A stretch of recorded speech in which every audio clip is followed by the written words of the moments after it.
G20 में शिरकत करने आए कनाडा के प्रधानमंत्री जस्टिन ट्रूडो भारत आते हैं। 10 सितंबर को G20 खत्म होता है और उसके 2 दिन बाद जस्टिन ट्रूडो अपने देश कनाडा वापस चले जाते हैं। 2 दिन बाद इसलिए क्योंकि उनके जहाज को कोई तकनीकी खामी आ गई थी, जिसकी वजह से उन्हें 2 दिन भारत में ही रुकना पड़ा था। और तकनीकी खराबी दूर करने के बाद जस्टिन ट्रूडो फिर से अपने देश यानी कनाडा वापस लौट जाते हैं। लेकिन फिर ऐसा क्या हुआ कि अचानक से भारत और कनाडा के रिश्ते इतने खराब हो गए? मामला क्या है पूरा? क्यों जस्टिन ट्रूडो खालिस्तानी आतंकवादियों को बचा रहे हैं? ट्रूडो की मजबूरी है उनको बचाना या जरूरी है? आपके सारे सवालों का जवाब मिलेगा यहां मेरे साथ। नमस्कार, मेरा नाम है शिवम दुबे और आप सब अभी चेतना मंच देख रहे हैं। पश्चिमी कनाडा के ब्रिटिश कोलंबिया प्रांत के शरे में एक गुरुद्वारे के बाहर 2 अज्ञात हमलावरों ने 18 जून को हरदीप सिंह निज्जर नामक खालिस्तानी आतंकी की गोली मारकर हत्या कर दी थी। मिली सूचनाओं के मुताबिक निज्जर कनाडा के ब्रिटिश कोलंबिया स्थित गुरुद्वारा की पार्किंग में कार की ड्राइविंग सीट पर बैठा हुआ था। इसी दौरान 2 युवक वहां पहुंचे और ताबड़तोड़ गोलियां बरसा दी। इस मामले में निज्जर की मौके पर ही मौत हो गई। साथ ही आपको यह भी बता दें कि निज्जर को भारत ने भगौड़ा घोषित किया हुआ था और उस पर 10 लाख का इनाम भी था। 18 जून को निज्जर का मर्डर होता है और इस घटना के 3 महीने बाद यानी 18 सितंबर 2023 को कनाडा के प्रधानमंत्री जस्टिन ट्रूडो ने हाउस ऑफ कॉमन्स में यह आरोप लगाया कि निज्जर की हत्या में भारत सरकार के एजेंट्स का हाथ हो सकता है। ट्रूडो के बयान से साफ था कि वह भारत की खुफिया एजेंसी रॉ की तरफ इशारा कर रहे हैं, जिसके बाद भारत ने इन आरोपों का खंडन किया था।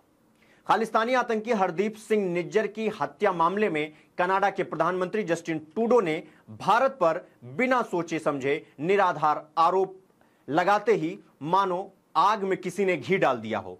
इंग्लिश की एक बहुत प्रसिद्ध लाइन है, everything is fair in love and war. बिना साक्ष्यों के आधार पर भारत पर आरोप लगाने के बाद कनाडा ने भारतीय राजनयिक को देश से निकालने का आदेश भी दे दिया। अब एक्शन मोड में आने की बारी भारत की थी। भारत ने कड़ा एक्शन लिया और महज 1.5 मिनट में कनाडा राजनयिक को 5 दिन के भीतर भारत छोड़ने का आदेश भी दे दिया।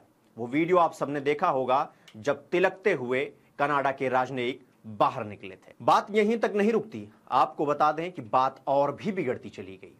इंडियन एम्बेसी ने कनाडा के नागरिकों को वीजा देना बंद कर दिया। उसके एवज में कनाडा एम्बेसी ने भारतीय नागरिकों को वीजा देना बंद कर दिया। अभी हरदीप सिंह निज्जर का मामला चल ही रहा था कि सोने पे सुहागा एक और खालिस्तानी आतंकी जिसका नाम है सुखदूल सिंह उर्फ सुक्खा, उसको भी गोलियों से भून दिया गया। ये वहीं रहता था, कनाडा में ही। आपको बता दें कि इसे 9 गोली मारी गई, जिसमें से 5 गोली तो इसके सर में मारी गई। सोच सकते हैं कि मारने वाले कितने निशंस होंगे। और इसे निशंस कहें या भारत के लिए खुशखबरी, यह मैं आपके ऊपर छोड़ता हूं। बता दें कि यह सुक्खा भी खालिस्तानी समर्थक था। 3 महीने के भीतर भारत के खिलाफ साजिश करने वाले 2 बड़े आतंकियों का सूपड़ा साफ हो गया। सुक्खा के निपटने के कुछ देर बाद ही सोशल मीडिया पर एक पोस्ट बहुत तेजी से वायरल होने लगा, जो इस सुक्खा मर्डर केस को पूरा बदल कर रख दिया। यह पोस्ट थी पंजाब जेल में बंद लॉरेंस बिश्नोई गैंग के नाम से बने एक अकाउंट से, जिसमें क्या लिखा हुआ था मैं हूबहू वही पढ़ दे रहा हूं। जिसमें लिखा क्या गया था? उसमें लिखा गया था, हां जी, सत श्री अकाल, राम राम। यह सुक्खा दुनिके के बम्बिहा ग्रुप का जो इंचार्ज बना फिरता था, उसका मर्डर हुआ है कनाडा के विनीपेग सिटी में। उसकी जिम्मेदारी लॉरेंस बिश्नोई ग्रुप लेता है। इस ड्रग एडिक्टेड नशेड़ी और अपने नशे को पूरा करने के लिए, पैसों के लिए उसने बहुत घर उजाड़े थे। हमारे भाई गुरलाल बराड़, बिक्की मिद्दू खेड़ा के मर्डर में इसने बाहर बैठकर सब कुछ किया। संदीप नंगल, अंबिया का मर्डर भी इसने करवाया था। पर अब इसके किए हुए पापों की सजा उसे मिल गई है। बस एक बात कहनी है, जो दुक्कियां तिक्कियां अभी भी रह गए हैं, जहां मर्जी भाग लो, दुनिया में किसी भी देश में चले जाओ, मत सोचो हमारे साथ दुश्मनी लेकर तुम बच जाओगे। टाइम जरूर कम ज्यादा लग सकता है, लेकिन सजा सबको मिलेगी। जाहिर है कि अब ये दो गैंग का वार अब देश में ही नहीं बल्कि विदेशों में भी पहुंच चुका है। अब सबसे बड़ा सवाल यह है कि जस्टिन ट्रूडो आखिर इन खालिस्तानी आतंकियों को बचा क्यों रहे हैं।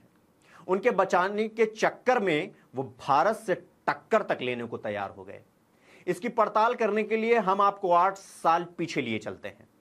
आप याद करिए, जस्टिन ट्रूडो पहली बार नवंबर 2015 से 2019 तक और दूसरी बार नवंबर 2019 से 2021 तक कनाडा के प्रधानमंत्री रहे थे। दोनों बार पीएम रहते हुए ट्रूडो सरकार खालिस्तानी खतरे को लेकर बेहद सजग थी। शायद इसीलिए सवाल उठ रहा है कि जो जस्टिन ट्रूडो इतने सजग थे खालिस्तानी आतंकवादियों को लेकर के, आज वो उन्हीं के पक्ष में जाकर के कैसे खड़े हो गए।